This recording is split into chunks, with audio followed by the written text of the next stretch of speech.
இவ்வளோ கேட்குறீங்களா? ஜெயலலிதாவுக்கும் எம்ஜிஆருக்கும் என்ன உறவுன்னு யாருக்கா சொல்ல முடியுமா? இந்த ஊரில் சமாதியில் கொண்டு போய் ஒன்றா வச்சுருக்கீங்க. கேட்டால் முதலமைச்சராக இருந்தீங்க, ஜானகியும் தானே முதலமைச்சராக இருந்தாங்க. அவங்கள கொண்டு போய் கண்ணம்மாப்பேட்டையில் எரிச்சிங்க. சொல்லுங்கள்.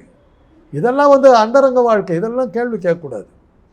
அண்ணா அன்றைக்கே சொன்னார், ஒருத்தருடைய அந்தரங்கத்தை பேச்சு நான் அரசியல் நடத்த நான் விரும்பவில்லைன்னார்.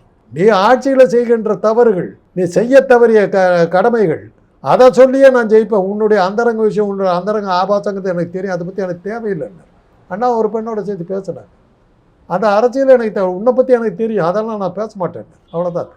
ஆனால் பொதுவெளியில் என்ன பேசுகிறாங்கன்னா, இப்போ திடீர்னு இதை வெளிப்படுத்துறதுக்கு என்ன காரணம்? இவ்வளவு நாள் இது யாருக்கும் தெரியாது, இப்படி ஒரு மனைவி இருக்கிறாங்க அப்படிங்கிறதெல்லாம் யாருக்கும் வெளிப்படுத்தாமல் இப்போ இந்த சமயத்தில் வெளிப்படுத்துறதுக்கு என்ன காரணம்? அது குடும்பத்துக்குள்ளார சில விஷயங்கள் வந்திருக்கும், சில தகராறுகள் இருந்திருக்கும். அதனால் அஃபிஷியலாக என்னுடைய மனைவி தான் அப்படிங்கிறத காட்டியிருப்பார், அவ்வளோதான். அது அதில் என்ன இருக்குது? இப்போ ஜெமினி பல பெண்களை இது பண்ணார், கல்யாணம் பண்ணிக்கிட்டார்.